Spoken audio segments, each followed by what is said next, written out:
So during adulthood, it just becomes like you're juggling a lot of plates, and fitting in physical activity and fitting in exercise becomes a lot harder.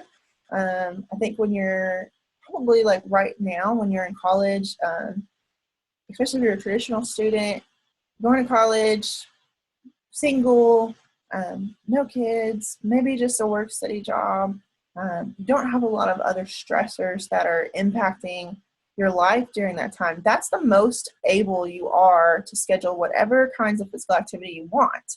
And then when you get married, you have to share time and share money and share your resources with your spouse. And when you have children, then you're sharing it with another person. And then somebody always has to be with the kid, right? You can't go separate ways and leave the kid by themselves. That doesn't work, especially my kid's age. Okay, so it's very typical for adults to reduce their activity levels. And I even think about, especially in the face-to-face class, we generally have a lot of athletes in that class, and they're spending 2 to 3 hours a day in physical activity in their sports practices. And then they're going to leave here, and there's not going to be another time in their life where they have 2 or 3 hours to spend on physical activity. It's just not going to happen. And so that's a big dramatic change in their metabolism that happens at that time. So it becomes very important. You have to put it in your schedule. You have to make time for it. You have to prioritize it. In adulthood, it doesn't just happen anymore. You have to want it. And then in older adulthood, we see the exercise aging cycle, which is really similar to the cycle that we saw in the beginning with self-esteem. And then, so I'll show you that.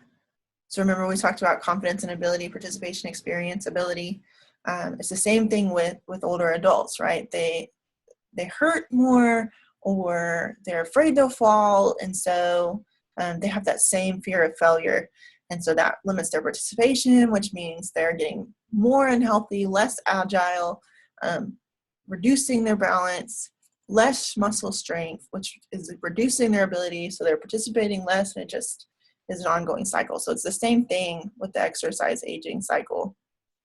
And then on top of that, not just their own physical ability, but the social context of it, that people are looking at them and saying, oh, you shouldn't be playing sports. You shouldn't be participating in activities. It's not okay for a 7-year-old to be in a muscle building competition, which is totally absurd, right? Like my grandmother here, she really has a hard time walking now, and that's because she's participated less and less and less in physical activity.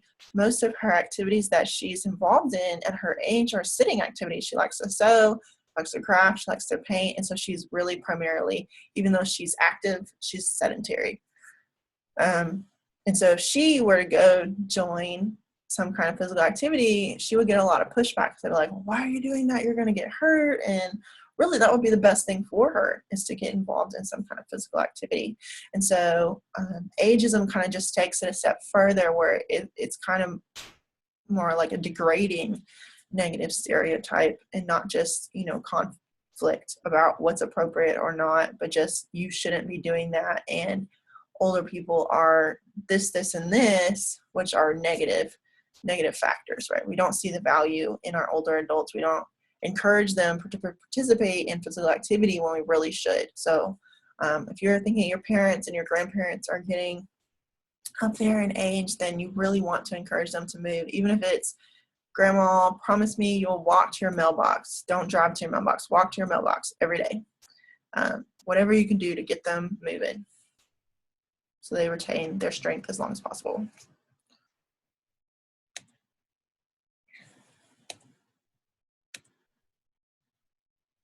So that's it for social and motor development. And I hope you understand the connection between these different facets in cognitive development, and how they all interplay together to grow up the child, to make a whole person.